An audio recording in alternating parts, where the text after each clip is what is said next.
আমার ভিডিওয়ে তোমাদের সবাইকে স্বাগত। তো এবারও নিয়ে আসলাম আরেকটা অনুষ্ঠানে। তো তোমরা দেখতে পাচ্ছ এখানে অনেক সুন্দরভাবে সাজিয়েছে বেলুন টেলুন আরও অনেক কিছু। তো আজকে হচ্ছে আমার ছোট নাতনির বিয়ে, মানে হচ্ছে আমি এত কম বয়সে যে একটা নাতনি পেয়ে যাব সেটা ভাবতে পারিনি। এবং তার সাথে সাথে এদিকে বিয়ে তার।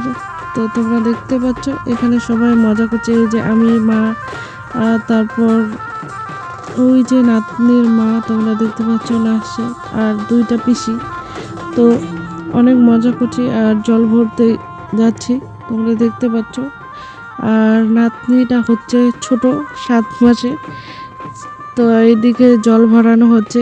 আমার নাকি 5 জন লাগে, সেজন্য নাচতে নাচতে 5 জনের কাজ চলছে। এদিকে কীর্তনও শুরু হয়ে গেছে। তোমরা কীর্তন দিয়ে তারপর বাড়ির পুজো টুজো করে নাতনির মুখে ভাত দেবো। তো তখন আমি যখন ভাত দেওয়া হয় তখন আমি জানি। তারপর রাত্রেবেলা আলাদা দিন করে খেতে দিয়েছে। সেদিনে আমার ঠামাদের বাড়িতে চা পার্টি হচ্ছিল। তো তোমরা দেখতে পাচ্ছ এই যে ভাস্তা ভাস্তি আমাদের সবাইকে দিচ্ছে চা, আর বৌদি দিচ্ছে ট্রেতে। তখন জিজ্ঞাসা করলাম তোমার নাম কি। দিকে নাতনির খাওয়া দাওয়া বাড়িতে আসছে, দেখি তার পিসি এবং তার মেয়ে এখানে বসেছে। তো তাকে পাইনি, এই যে এরপর পাওয়া গেছে। সব যৌতুক দেওয়া হয়েছে আর ছবি তোমরা দেখতে পাচ্ছ, আমিও ছবি উঠেছি। তো দেখতে থাকো।